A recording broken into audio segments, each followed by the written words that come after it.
Railway carat factory Rawalpindi के मेरे गयूर मजदूर भाइयों, अस्सलाम वालेकुम। आज आपके पास हाजिरी का सिर्फ एक ही मकसद था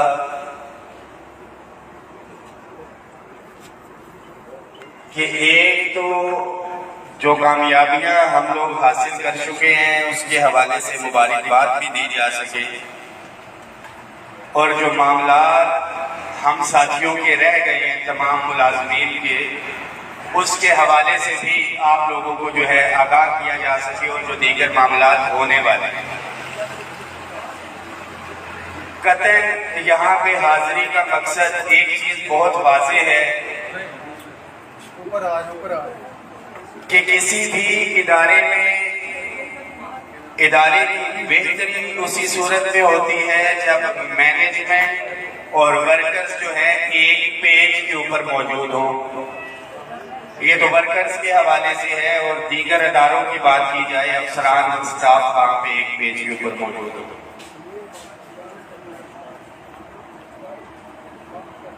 हदीस भी है कि मजदूर का पसीना खुश्क होने से पहले उसको उसकी मजदूरी जो है मिल जानी चाहिए।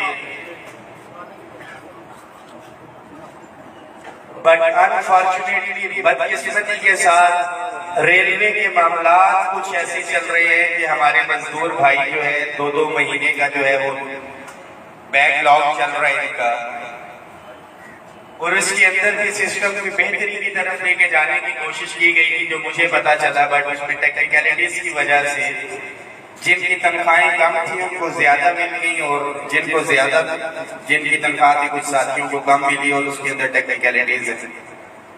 ये टेक्निकलिटीज हैं। पाकिस्तान बनने से पहले से जो है रेलवे का पहिया चल रहा है अंग्रेज दौर से, और आपकी यूनियन एसोसिएशन भी जो है उसके ऊपर काम कर रही है।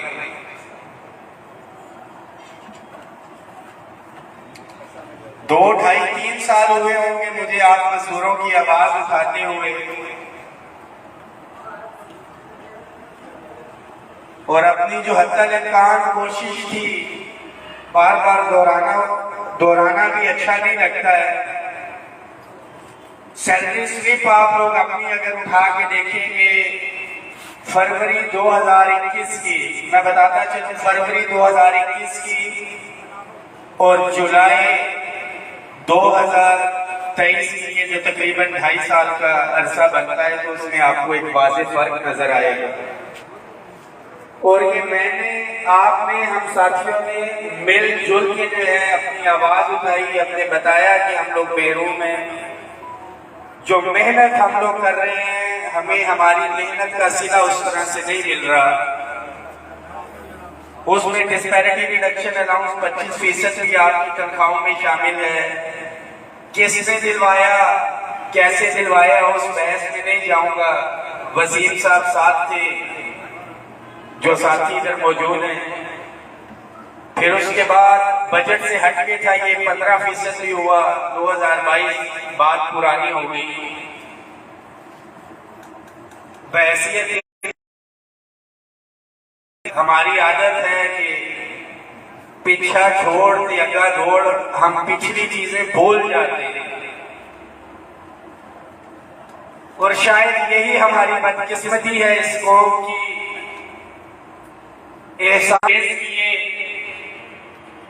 कुछ दुराने सर्विस फौत हो गए, उनके मुलाजमीन, उनके बच्चों को भी अल्हम्दुलिल्लाह हम लोगों ने रेगुलराइज करवाया, जो 2004 के बाद कॉन्ट्रैक्ट पे चल रहे हैं।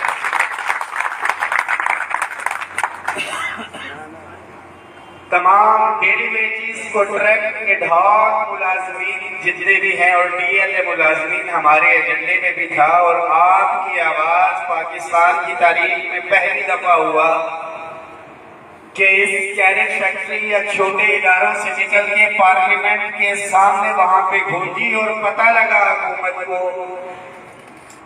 साहिब इक़्तिदार को कि टीएलए नाम की भी कोई मखलूक यहाँ पे है जो पिस रही है और अपनी मुस्तक़बिल का इंतजार कर रही है। सिर्फ टीएलए नहीं, लाखों मुलाज़मीन है मुख्तलिफ इदारों की।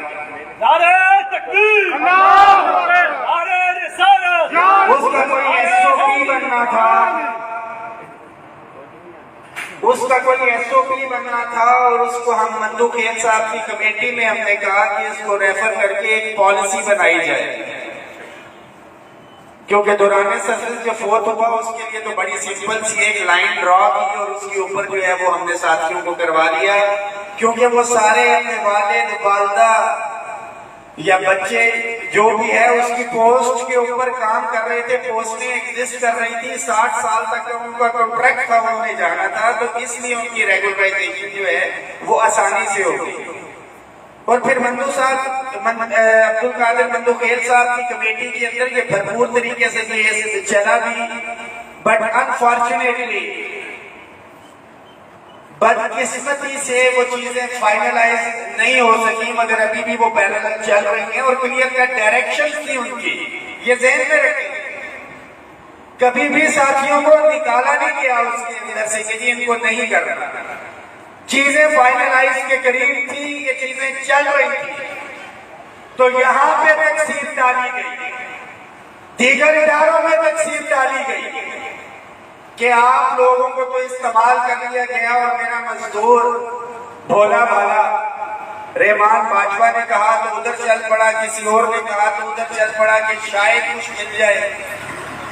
मगर मैं अल्लाह का शुक्र अदा करके कहता हूं कि अगर हम आपको लेके गए भी हैं कहीं भी, तो आपकी सैलरी में 25% डिस्पैरिटी रिडक्शन अलाउंस भी लग रहा है, 15% डिस्पैरिटी रिडक्शन अलाउंस भी लग रहा है, 5 एडहॉक रिलीफ अलाउंसेस जो जम हुए हैं वो भी चल रहे हैं।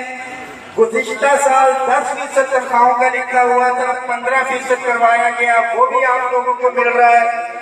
17,000 रुपए पिछले साल मजदूर की कम अज कम उजरत थी, उसको 25,000 करवाया, वो भी आपको मिलती रही। अब 25,000 से 32,000 रुपए मजदूर की कम अज कम उजरत करवाई गई है, वो भी आप लोगों को अल्हम्दुलिल्लाह मिल रही है। ये वो चीजें हैं जो हवा में नहीं है कि एकदम नहीं, और अभी रिसेंटली तमाम एडहॉक रिलीफ अलाउंसेस को जम करवाने के बाद हालिया बजट के अंदर 35% जो तनख्वाहों का इजाफा हुआ है, आप तमाम मजदूर और अफसरान उससे मुस्तफीद हो रहे हैं। अपग्रेडेशन के हवाले से मेरे भाई ने बात की कि सूबों की तर्ज के ऊपर, फिर सूबों की तर्ज पे तो कोई मजदूर की किसी की अपग्रेडेशन नहीं हुई है उस तरह से, मगर हमने ये मुतालिबा रखा कि तमाम कैडर्स, क्योंकि हमेशा से अपग्रेडेशन होती थी तो सिर्फ क्लरिकल स्टाफ की अपग्रेडेशन होती थी, कि तमाम कैडर्स की अपग्रेडेशन की जाए। और उसके ऊपर हमारा असूली तौर पे ये तय हुआ कि ग्रेड 1 से लेके 5 तक के मुलाजिमीन को 2 स्केल, 5 से लेके 15 तक के मुलाजिम को 1 स्केल, 16 वाले को 1 इंक्रीमेंट, सूबे की तरफ से क्योंकि क्लरिकल हो चुके थे, एलडीसी को 9वें से 11वां, यूडीसी को 11वें से 14वां और असिस्टेंट को 15 से 16, तमाम बेनिफिट्स के साथ। सिर्फ डिवाइड एंड रूल यहाँ पे गैरेज फैक्ट्री के अंदर नहीं हो रहा है, वहां पे भी तकसीम डाली गई कि क्लरिकल को, यूडीसी को 14 की बजाय 13 स्केल दिया गया कि कहा जाए बादशाह साहब ने कुछ कराए नहीं।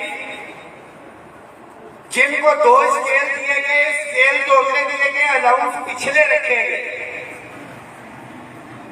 ताकि मायूस किया जाए मजदूर को, मुलाजिम को कि तुम जो चाहते हो वो होगा नहीं।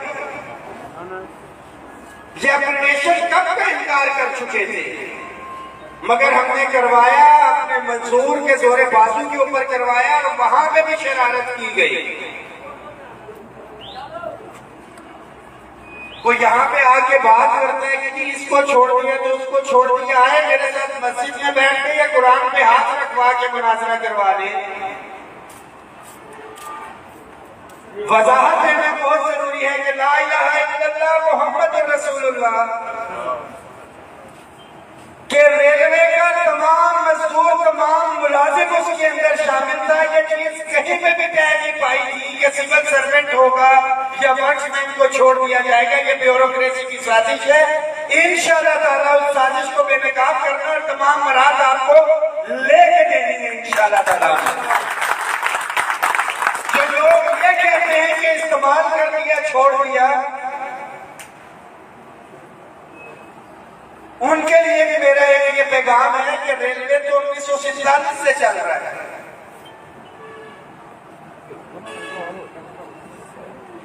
मैं किसी यूनियन का नाम नहीं लूंगा। कोई 40 साल से सीबीए है, कोई 30 साल से सीबीए। तो रेलवे का मुलाजिम एक स्केल में 35-35 साल से ड्यू था कि अपने रेलवे के निगरान से जो चमचागिरी कर रहे हैं और इस इतिहाद को नुकसान पहुंचाने की कोशिश कर रहे हैं, उन नाम नेहाल लीडरान से क्या सवाल किया कि 35-40 का 50 साल से हमारा इस्तेसाल क्यों हो रहा है? अब कहा जाता है कि हम हकीकी आवाज बनेंगे। जो लोग शामिल हुए आपको पता है, अगर यहां से रेलवे वर्कर यूनियन के साथी वसीम शाह हमारे साथ थे, तो डीटीएल से प्रेम यूनियन के रशीद जदूर साहब निशाना बेशाना हमारे साथ थे। मगर क्या बेनिफिट तो तमाम 65,000 या 70,000 मुलाजमीन ने रेलवे के फायदा उठाया। ये जो चीजें मैं पहले गिनवा चुका।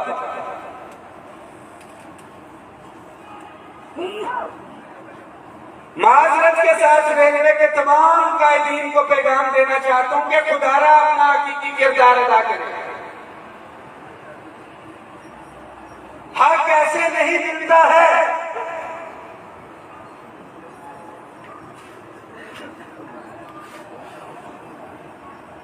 ये तो आप कैरेट फैक्ट्री के मजदूरों ने या डीटीएल के मजदूरों ने, यहां से वर्कर यूनियन, वहां से प्रेम यूनियन के साथी थे और दीगर भी थे जो हमारे साथी थे। वसीम भाई, क्या क्या नाम थे उनके? वहां से दोनों इकट्ठे होके आए और एक अच्छी रवायत कायम की। वालों की तो दुकान बंद होगी अगर प्रेम वाले और वर्कर यूनियन वाले यहाँ पे इकट्ठे हो। रेलवे में क्यों नहीं दी जाती है? ओपन लाइन से पहिया जाम किया जाए, फैक्ट्री साइड से फैक्ट्री का काम हो। को दीगर मुलाजमीन मजदूरों की तरह रेलवे के मुलाजिम की तनख्वाह भी उसके अकाउंट के अंदर पहुंची हो।